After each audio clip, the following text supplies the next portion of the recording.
think this is the really frustrating thing in our space, is that you simultaneously can go and find a plan, a variety of different plans to do any fundraising activity for free.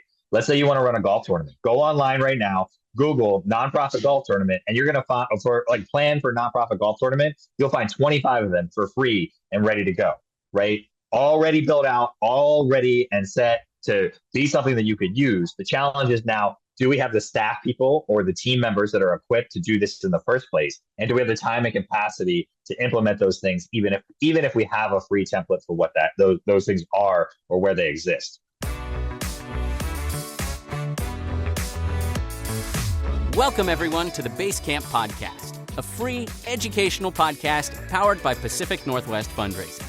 I'm your host, Ryan Philbrook. Now, for those of you tuning in for the first time, the Basecamp podcast is for and about nonprofits, and we want to give everyone listening information about the nonprofits that are doing good in our community and that could help you or someone you know. We also want to give other nonprofits helpful and actionable information, and information on resources that can help them thrive. Now, our guest today is Jordan Kough. Jordan is the founder of Your Mission Possible, an organization dedicated to providing comprehensive development services to small organizations, giving them the feel of a large development team. They've recently launched Blueprint, an online tool designed to help nonprofit leaders and development staff with planning fundraising events, engaging major donors, and maintaining strong community relationships. Jordan, welcome to the show. Thanks, Ryan. Glad to be here. Yeah, I gotta say, man, I really enjoy your business name. It makes me feel like we should be playing spy music or something right now. The only funny part about that, and we love our name and it works, but the funny part about that is people consistently get it wrong. That they will go into meetings or we'll be talking to someone and they'll be like, "Your mission impossible." We always have to be like, no, it's the opposite of that. We're making it possible. We're helping people achieve where they want to get to and be able to reach those fundraising goals that they have for themselves. Yeah, it was impossible, but now it is possible. Exactly. See, you get it. Thank you. Your organization will not self-destruct in 5 seconds.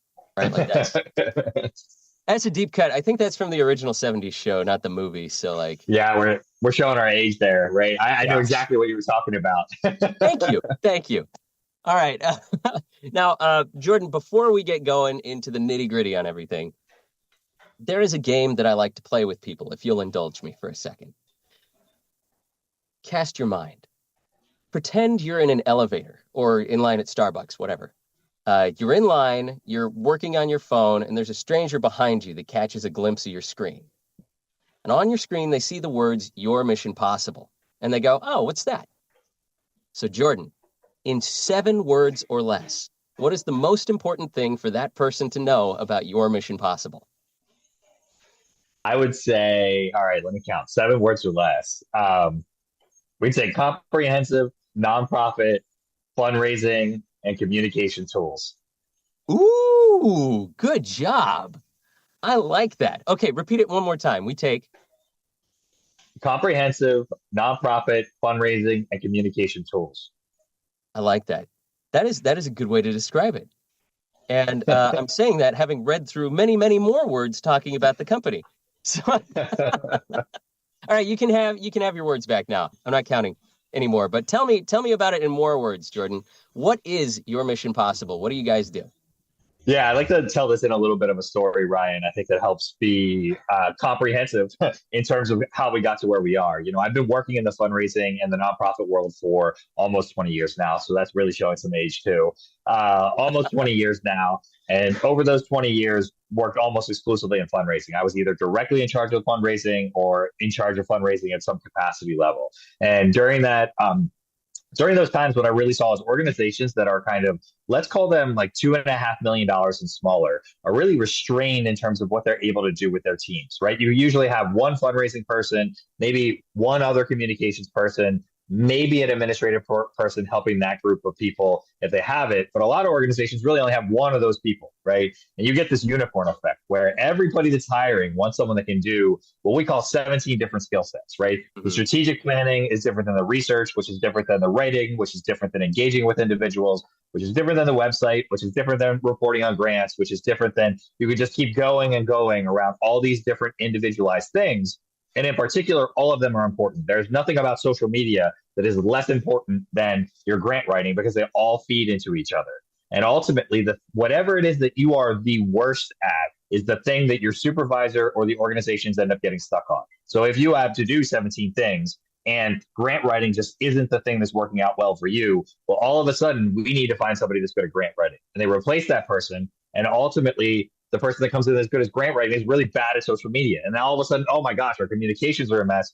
We need to fix that, right? And so we started Your Mission Possible specifically in an attempt to say, how do we get away from this model, this revolving door in the fundraising world, where we have individuals that are under that kind of scrutiny, but being asked to do all of those things at the same time? And how do we put the skills and the experience that I have over those 20 years in the hands of other people? How do we connect them with other individuals? And how do we leverage and scale those efforts for nonprofits? Because there's not enough time, there's not enough money, there's not enough resources and focus around nonprofits being able to say, how do we get innovative with our fundraising team, right? How do we get innovative about what we're doing with this? Because as soon as they choose to do that and not raise the money they need, they fall behind. So everybody is very much, we're all going to play the same game. We're going to stay kind of very much on our track, and we're not going to deviate from that. Partially because we need to make sure that we raise the money to keep our services going and to keep our staff hired, right? It's very legitimate in the reasons why we do that, but ultimately it stifles innovation. It stifles the way that we approach fundraising from that perspective. And so what we did is then flip the model and say, we'll come in as an outside consulting firm. We are going to be creative and we are going to push the boundaries of what we're trying to accomplish within these spaces, right? And we're going to do it for other organizations. And so initially we were doing that as consultants. We would come in as your director of development. We would take on all that work, and our team of experts could cover 17 skill sets, and we wouldn't have big glaring gaps or holes in terms of the services that we were trying to provide in those spaces, right? And so now we're pivoting into then saying, well, we didn't really solve the problem because people were still burning out on our team. There's so much burnout that was happening on individual shoulders. How do we now say, where is there innovation from technology and scale in that standpoint? And how do we try and tap in and start to get into that? Oh my gosh. Number one, preach. Oh, I will. Like, dude, that was number two. That did sound a little rehearsed, Jordan. I just want to say. A little bit. No, you very much sound like you have a lot of experience in the nonprofit space, 20 years, like you said. And what was the term that was really popular there for a while? A disruptor? A disruptor in the category? Yeah. As a fellow disruptor, I am really loving everything that you're saying. So Your Mission Possible offers smaller nonprofits the ability to operate like they're a much bigger one.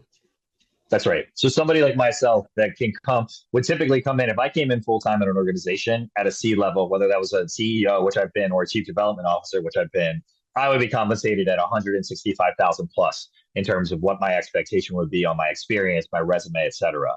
There are probably 65% of the nonprofits that exist can't afford one individual to be able to take on that kind of role and responsibility, yet at the same time need someone that has all the lived experience and all the opportunities that I would bring to the table as a result of that. And that's really the challenge. That's the area where I think that you hit the nail on the head, this concept of disrupting and kind of pushing the envelope around how do we create the ability for I kind of call it reverse musical chairs. We have this problem in the fundraising world where there are a million fundraising jobs, and there are only really 250,000 well-trained, long-term, well-developed, well-experienced development people that can take those jobs. And so we're constantly just letting those people move around. And it would take me no time at all to become a chief development officer really anywhere, because there aren't enough good people that are competing for those positions to create that environment of competition. So what we're trying to do on our side now, and looking at that from a consulting perspective, is how do we then take that experience and make it one that's affordable,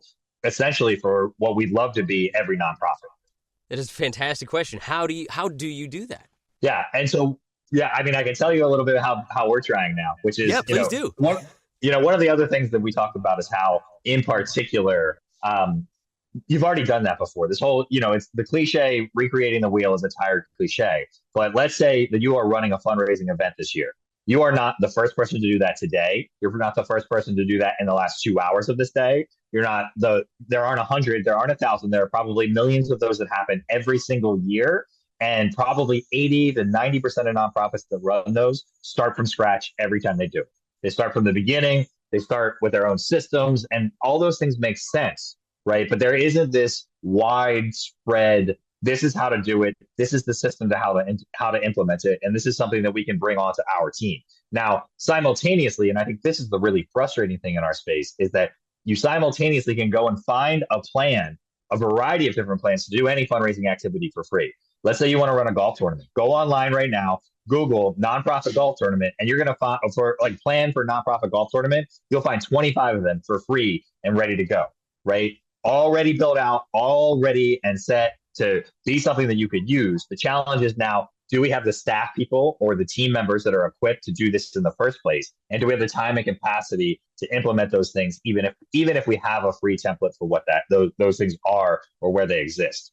And so we're trying to meet that space in the middle in particular, because we think that, one, you need quality templates, you need the experience. I know how to create a committee. I know how to write a committee agenda. I know how to thank committee members. We know how to target and research committee members. We know how to overlay that onto any action that a nonprofit organization is trying to accomplish.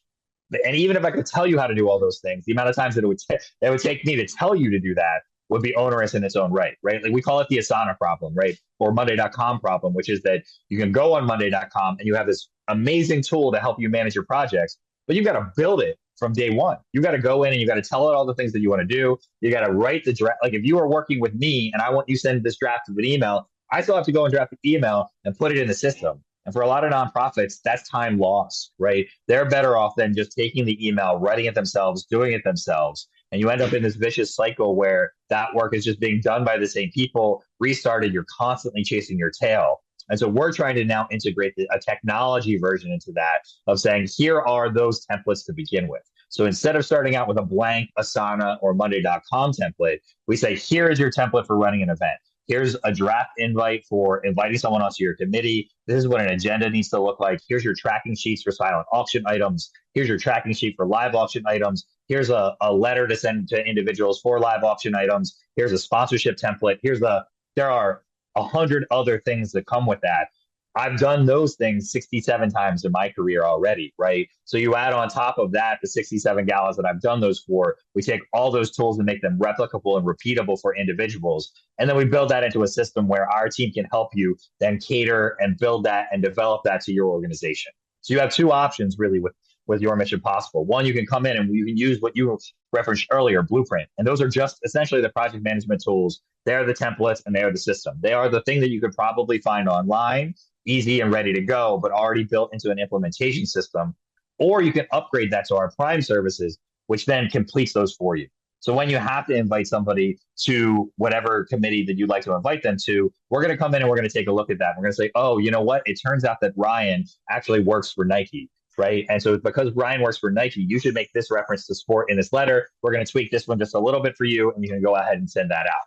Now, that takes us realistically 7.5 minutes, right? Once we already have the template ready to go and we come in and we overlay that.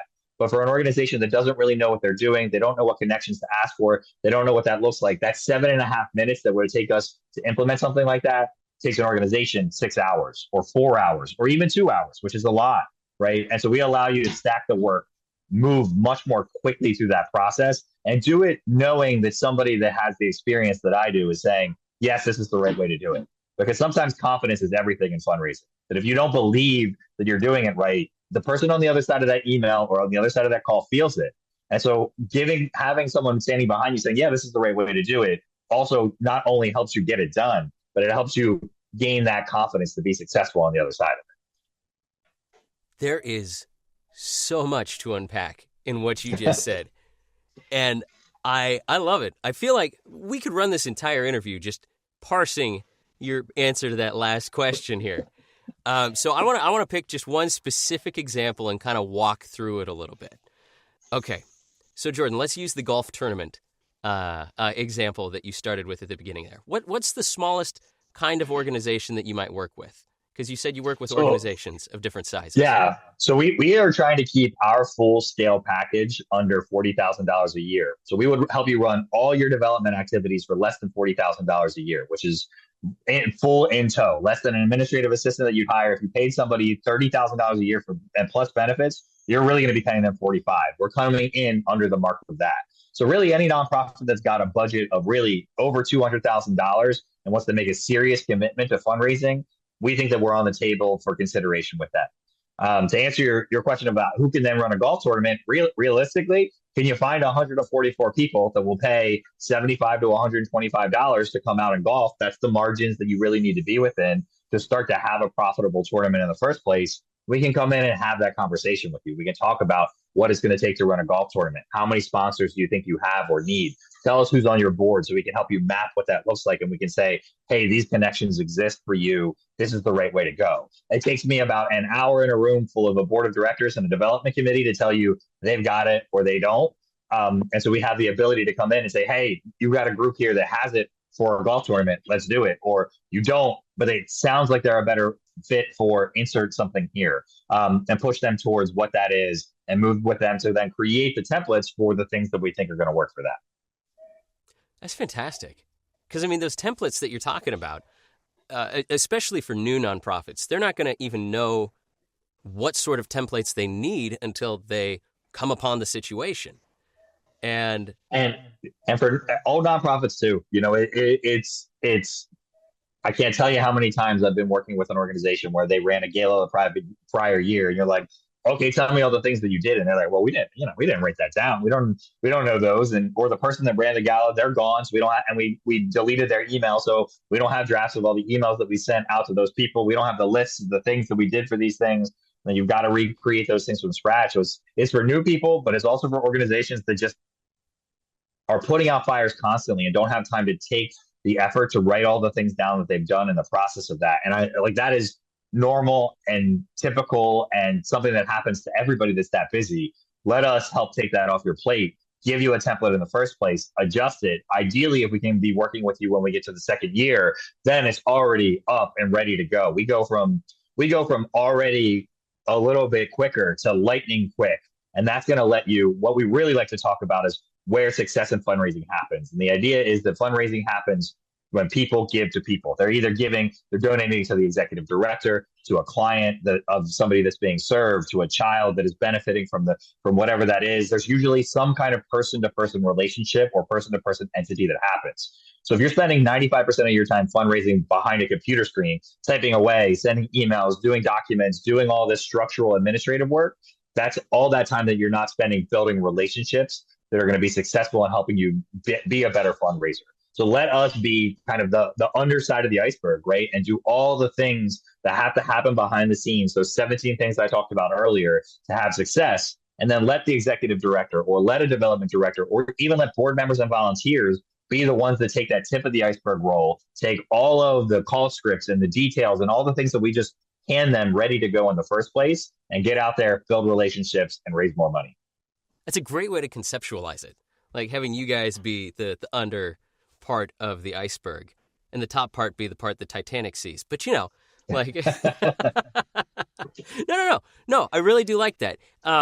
So Blueprint then, is that the name for those templates that you guys have? That's right. It's the blueprint to success for your fundraising team, for whatever efforts that you want to take to be able to identify and delineate what those are. I love it. Okay, so let's walk through a typical sort of client interaction here. Let's say that I am the executive director of a smaller nonprofit, right? Maybe we've been around, I'll use round numbers. Let's say we've been around going on 10 years. We realize that there are a lot of things that we do well. We have good relationships and things like that, but we're not seeing the engagement that we want. We're worried about the downward trend of our fundraising, especially in light of these post-pandemic years and kind of, fundraising fatigue that you see. And we hear about your Mission Possible. So we reach out to you guys. What is the first thing that happens? Yeah, the first thing that happens is we come in for an onboarding meeting and they get a meeting with me.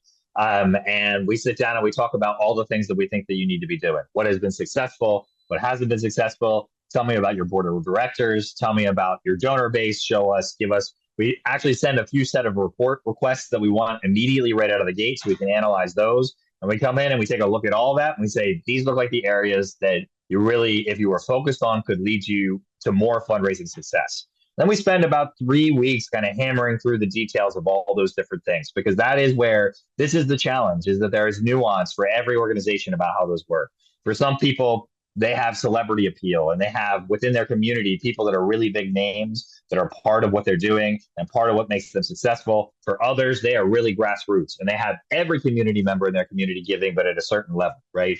And so we were able to come in and say, okay, the way we might run galas in both instances with a target of raising $300,000, but how you would do it in the world where you were a celebrity versus the world that you were grassroots would probably look very different, right? As we would come in, we'd outline what those things look like. We would go through that process with the team and the staff, make our recommendations, and outline.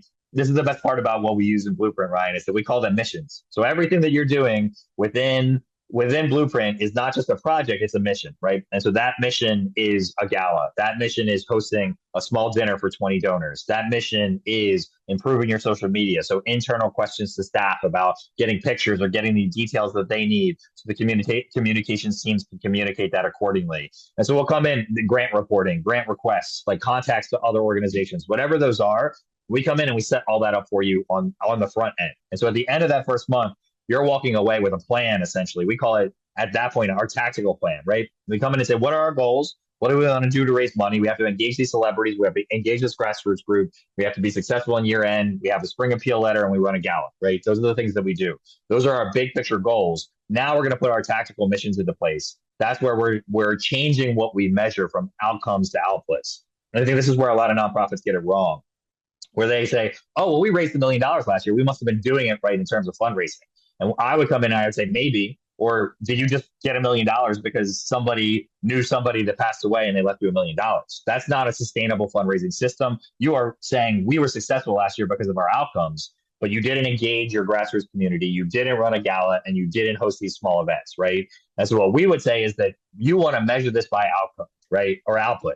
The outputs are, if we want to have 25 major donors at the end of the year, we need to talk to 150 people over the course of the year. Who's talking to them? How are they talking to them? What are they talking to them about? We script out and outline all of that. And then over the course of the year, instead of, this is the other thing that happens in your meetings, right, where your managers or the CEO or the development committee or the boards are evaluating the work being done by the development team, they really want to just know if you raise the money. In this instance, or what you're doing, right? Now we flip that script and it's not, we already told you what we were going to do. Now we're analyzing our outputs and we're saying, do those actually align to our outcomes? So now we've talked to 150 people. We wanted 40 of them to give $1,000. And it turns out none of them have $1,000 to give. Oh, shoot. We need to change what our outputs are, because talking to 150 people isn't going to give us what we want. Maybe we need to talk to 1,000. Do we have the scale or the ability to do that? And if we don't, then we need to pick a different way to get to the goal that we're trying to reach in that process. And so we use our tactical missions to evaluate what that process looks like. And at the end of that first month, we get to a place where every week we're telling you everything we're going to do 2 weeks from now. So now we're not having these management meetings about, what do you have to do this week? Did you get this done? Are you doing this? Are you doing that? You know what's going to happen every 2 weeks. We set up a Slack channel for you. We tell you in advance of that, here are the 17 things that we're doing next week. Here are the links to the things that have accomplished that. Here are the links to the way that you can see them in our project management system. And at the end of every week, you get an email that says, these are all the things that were done for you. So now you don't have to worry about the work getting done and you don't have to worry about those things. Now you can think about high levels. Are we building the relationships? Are we doing the engagement? Are we setting ourselves up for sustainable success? I have to know, when you touch base with people after their missions, do you call those debriefings? We should. Yes. We should. No, it sounds like you're doing a couple of things here that I think are really, really important. Nonprofit leaders, a lot of times they have goals, or the board has goals, but they don't necessarily have a path to follow to get from point A to point B. It's like a bug's life. I can't find the path. How do I get there? I don't know. And you're kind of, well, first of all, you're laying out the path for them, but you're also demystifying why it is the way that it is and why it works, right? Exactly. I think that will, correct me if I'm wrong, but just, it sounds like that's really going to democratize the whole field of nonprofits. So it's not just going to be, you know, the organizations that have been around the longest know how to do it, and they can kind of gatekeep that information and keep new nonprofits from being successful. Not that that happens, but, you know, I think that having this free flow of information, this team at Your Mission Possible be there to kind of walk you through it and hold your hand through your first couple of times of doing it, to the point where you develop a symbiotic sort of relationship. And you guys are just feeding off of each other, where the nonprofit knows what to expect from you guys. You guys have a good working relationship with them and know how they run, and you can just kind of make magic. Does that sound right? That sounds exactly right. And, you know, we want to change. That's the, like, what I, you know, the dream of where this all ends 30 years from now, right, is this idea that we're not asking development directors to have 17 skill sets when we're done at the end of this. So we have, and whether it's us or whether it's competing companies that have developed similar tools, we have a tool that's going to run the administrative side of what you need to do. And then we ask the question, what does a director of development actually need to be good at, right? They need to be good at building relationships, or they need to have a Rolodex of relationships that they're bringing to the table. And they have to be able to build and grow and strategically think about what those relationships will do for an organization and communicate that to the people that are giving them money. But whatever level you want to choose from that, that's the root of good fundraising work, right? So now we're going to take away, do they know how to manage a website? Can they run a LinkedIn page? Can they do all these other things? Now we can narrow that down and we can say, look, this is what we really need from good fundraisers. It's going to make, like you were saying, it's going to make it easier for smaller nonprofits to make decisions about who they need to hire. It's much more, this is exactly what we need from this role. It's not, oh, well, today we're going to launch a new website in 2 months. We need somebody that's really tech savvy, right? It doesn't matter if they're tech savvy or not, but if they're good at building relationships and they're good at using the strategic influence of what those relationships are to support your organization, there are technological tools that are going to help nonprofits implement and grow and build those things out. That's where we want to see this go. And that's what technology should be. You know, like I think a lot of people see technology, and like AI right now is the current one, you know, like it's kind of seen as like a magic do it button. And that's not what it is. It's a tool, like you're saying. And once you get somebody who is good at using the tool and good at communicating what they want and what they need, boom. And so it sounds like that's exactly what you guys are. You're this tool for nonprofits to come in and talk to and get things done faster and better than they could have on their own. I'm going to quote you on that, Ryan. So stepping back kind of from the how for a second, Jordan, you've been in this field for 20 years, you said, and you're very obviously passionate about this. What inspired you to create Your Mission Possible and Blueprint?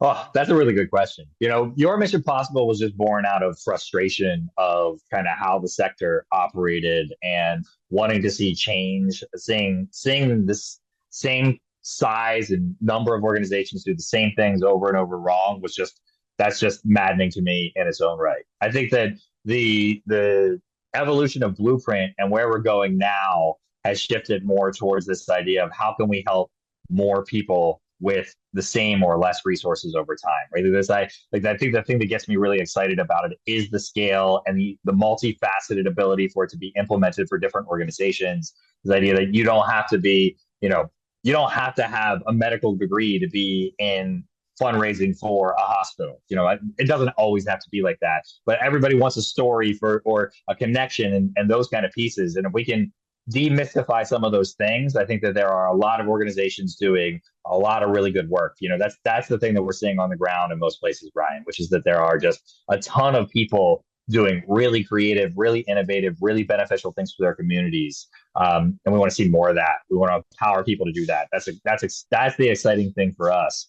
And then I think the other half of that, you know, where that lands is that we want to do it with people that are willing to be a little disruptive in the space. You know, kind of what you were saying earlier, to be a little bit different, to think about things and to be willing to think about things a little bit differently and to be creative about that. That's something that doesn't really live in our space in a lot of ways. And so, you know, that's why you see so much attraction to something like the Ice Bucket Challenge. It was so unique and it was so different and it was so exciting because of all the things that come together for that. You know, A, it's difficult to recreate that in its own right, but B, there's just not enough people there's not enough breathing room, there's not enough safety, there's not enough resources or whatever there is to see enough of those kind of things come to light more often. And our hope is that, if we're driving that kind of change and we're driving that kind of shift in implementation, that's just a super exciting thing for me. Do you think that that's kind of where fundraising is going? Not necessarily the Ice Bucket Challenge per se, but I mean, we have so much competing for our attention now. Just every second of every day, we've got videos, we've got music, we got podcasts, we got ads, we've got family members, we've got work, and yes, people have always had these things competing for their attention, but I feel like today, and I mean, I know that today, there's science to back it up, that we are just so completely overwhelmed by the number of things vying for our attention. Do you think that the nonprofits that will be the most successful moving forward are the ones who are willing to lean into their voice and willing to try new things and get a little crazy? Yeah, it's interesting. I see that as a two-part answer. One is that I'd encourage anybody listening to this, if you haven't heard of Dan Pallotta, look him up. He's got a TED Talk, and he talks about kind of the very issue that you're talking about, Ryan, which is that marketing is viewed and overhead is viewed as a negative in the nonprofit space. And that despite the fact that the GDP, and we see the share of what GDP exists for different things continues to grow. It ebbs and flows and changes over all kinds of different industries from time to time. The nonprofit sector is held at about 2% of GDP constantly over the last 50 years. Right. And so that means that we are not doing our job to compete for enough market share and to compete in those spaces. And that, especially for the bigger organizations, doing more with marketing, being competitive in that space, being part of what that is, I think is good quality leadership to help a lot of nonprofits benefit from that and help those organizations benefit from it. There are a ton of stigmas that need to be broken before there's success in that space, in that world. Dan talks a lot about those. So I'd highly recommend people looking into him in particular. But they have a chance to do that. I think that the second part of that answer is that there's this whole other group of nonprofits, and I alluded to it as like 65% of nonprofits can't even afford somebody at $165,000 a year salary. That number is probably low. That number is probably more like 85 to 95% of nonprofits can't afford somebody to be operating within that space. And so the answer for those people is definitely yes, right? Like that the ones that grasp onto creativity and opportunity and the things that are in front of them and a willingness to not play safe all the time around those areas, those are the ones that are going to see exponential growth and have the opportunity to be in the upper echelon of what those are. And even the ones that aren't kind of pushing to grow at that scale are going to see so much more sustainability and so much more success, I think, over the long run, if they can get to those places. That is the future. I just think we're, I alluded to the idea of like 30 years, what's the solution? Realistically, I think we're a lot farther away from that because change is hard, and change in the nonprofit sector in particular is hard, and change within organizations that have less resources and less budget is really hard. And so we've seen some improvement around things like that, but we have not seen the movement that we need from grant organizations getting away from restricted funding, right? You should be able to say, I want this to go towards that program. I'm just going to give you $150,000. Go make that program happen. I don't need to carve that out on your budget. I don't need you to write 1,000 pages on these different things. I don't need you to track the details of all these things, right? And be able to and willing to do that, because investors do that all the time. And if we're talking about the startup world, there's millions of dollars being thrown around on a daily basis that are not tracked nearly to the extent that a $15,000, a $5,000 grant is tracked, down to the penny for some of these organizations. And you'll see a startup organization be able to throw millions of dollars at an event and nobody blink an eye, right? And so we have to figure out how we start to change that dynamic for nonprofits. And until that mindset changes, we will struggle to see the significant change within our sector that I think that I would love to see. So that's a totally different podcast. I mean, that's fair. That's fair. I think you're right, though. Change is difficult and change is long. I forget where I read it, but I was reading a study a while ago that said that any significant change for a large population, or in this case, a business sector, is generational. And so that is a big chunk of time to go from one generation to the next. Within this next generation, right? Like if you could live to see this change, what is the number one change that you would like to see in this space? I would love people to stop talking about overhead. Like this whole, and the United Way has done a tremendous amount of positive and continues to do a tremendous amount of positive work in communities all over the country. But a long time ago, probably, I don't remember exactly. I should look this up so I can speak more specifically about this. But at some point they came in and they had set this idea that like 13% was the number for overhead. And it was a number that you needed to report to them. You needed to have less than 13% in overhead, right? 13 or 17, I can't remember specifically. You had to be under whatever that threshold was. And now all of a sudden they'll talk about overhead all the time. I want to see all of my dollar only grow into programs. I don't want to see it go into overhead. Right. And it's like, how can any sustainable business operate that way? It's impossible, right? Because overhead is fueling programs at its core. Management is overhead. You want good quality leadership and sustainability, pay for overhead, right? You want happy employees that are going to stay and not leave and jump from job to job or have to depart because for whatever reason, give them benefits, pay for overhead, right? Help us get out of that mentality or that space where nonprofits can't operate and have business in the same way in that space. And it's just, it is a question that has been asked so many times historically to kind of the generation that is kind of the boomer generation, so to speak, has grew up on that as a metric for how they view charity and how they view nonprofits, that it's ingrained. And that systemic ingrainment has gone beyond just their generation. That would be the one that I would say that if we could move past, could be beneficial for a lot of organizations, because I can't tell you how many smart people that I know say, well, I can't get into nonprofits because I can't make any money there, right? And in some cases, that's true. Like there isn't, all nonprofit jobs are not jobs that can make money. But I think there are a lot of people that would be surprised to know that there are a lot of nonprofit jobs that people make good money, and that you can make a solid and really robust career out of that. And that it's not a bad thing either. And that it could be on the program side. It could be on the development side. It could be on the management side. All of those, or the finance side, all of those opportunities exist for people to be able to make good money. And if we can break that mentality coming into it of, oh, well, they shouldn't have that, or they shouldn't get that, or anything of kind of that nature, if we can get past that, that would help our sector grow, I think, tremendously. I had no idea where you were going to go with that when you started, but I agree with you wholeheartedly, because I didn't even realize, like, until you were talking, I was thinking about this. I think it's sad that a lot of people think that an organization that does good and gives back to the community should not be someplace where money can be made by the people that work there. But somebody who's selling a doohickey, as seen on TV, they should be able to make tons if that thing does what it's supposed to. Like, that's such a weird disconnect. These people are giving back and assisting, and they're an integral part of the community, whereas this is a product. Like, why is there such a difference in thought on who should make the money and who should, like, oh, you're working in the community that's not going to make much money. That's what you should expect. Like, I don't know why there's that mentality.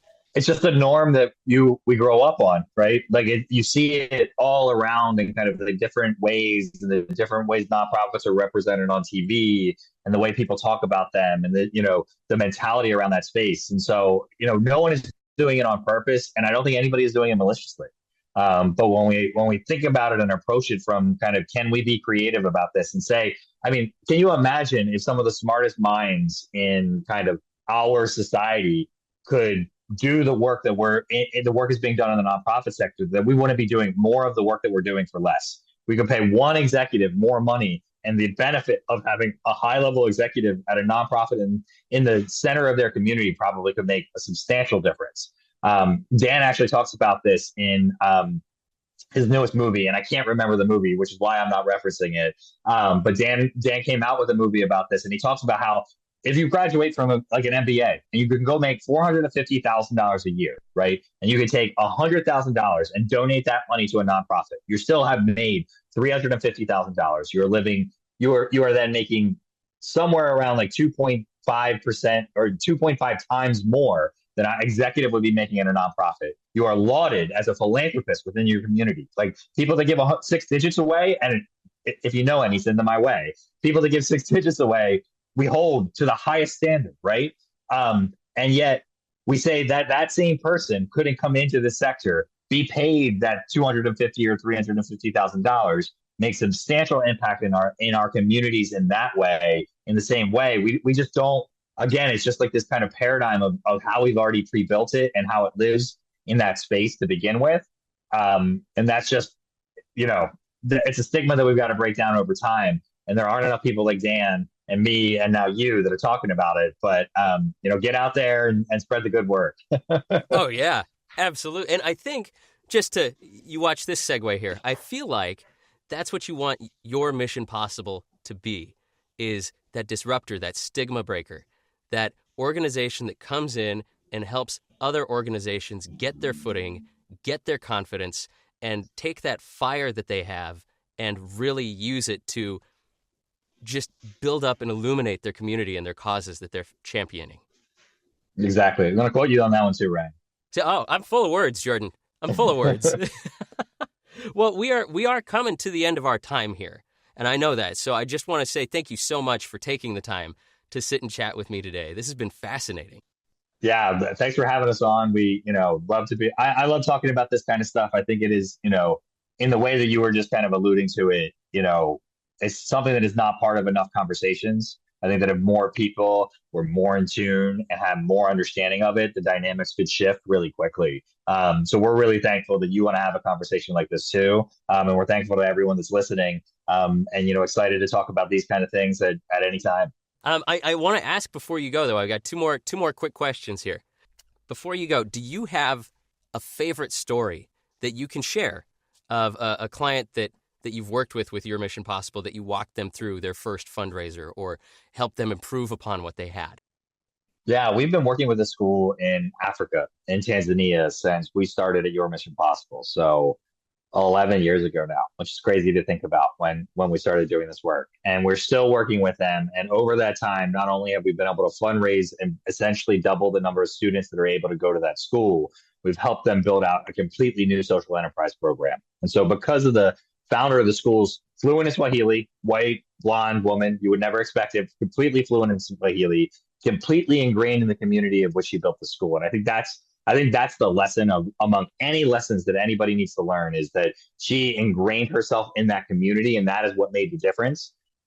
Built the connections with the people doing the business, built the connections with the tour companies, built the connections with all the people that was doing everything, and found out that, hey, we could run our own tours and we could run our own tour company and we could run a social enterprise business around this. And maybe someday all the profits that come from that program could ultimately run our school in its entirety. And we are well on our way in that regard. So for any, here's an example of how somebody, if you're listening, if you go to a yoga studio, a yogi, somebody that wants to do this, she has a program through a partner yoga teacher who owns her own studio, where they bring 21 people over to Tanzania. It is essentially like a yoga retreat over 2 weeks, where they come in, they do all their practices. I don't want to misspeak around the yoga part. That's not me. But they do all those pieces, but then they go on safari, they visit the school, they volunteer, they do all of that. And all of the proceeds from that tour and that process benefit both that yoga studio and the school.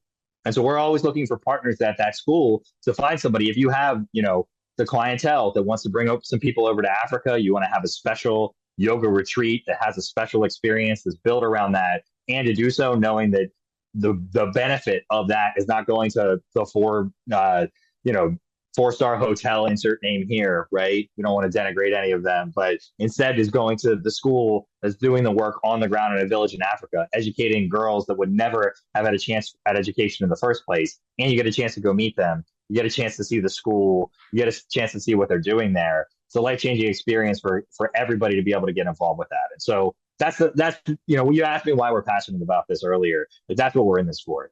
We don't know what the opportunities or where the pages are going to turn around some of those kind of things. But being able to do work like that is really exciting and really empowering for me and kind of my career. Dude, that's a fantastic answer. And talk about a creative way to fundraise. Holy crap. Okay. All right. My second quick question, and I bet you're not expecting this one. I bet you this one's just straight out of left field. How do people get in touch with you? How do they learn more about you? Yep. You can find us online. We're at yourmpinc.com. My email is jkough@yourmpinc.com. You can look me up. You know what? I had my own podcast, Illustrious Podcast Career, Ryan, which is currently on pause, but I'm on Twitter. If you get over there, you'll see that I'm a big Baltimore Ravens fan, but you can get on contact with me there. LinkedIn, Jordan Kough, Kough is my last name. Just scream it into the wind 3 times and I'll appear. Just like Beetlejuice, but in a good way. Right? In a good way. Only the best way. Yes, only the best way. Jordan, thank you so much for taking the time today, man. Everybody listening, check out Your Mission Possible. What was that website one more time? YourMPinc.com. YourMPinc.com. Thank you so much for listening, everybody. Jordan Kough with Your Mission Possible. My name's Ryan Philbrook. I'm your host. This has been the Basecamp Podcast, presented by Pacific Northwest Fundraising. We'll see you next time.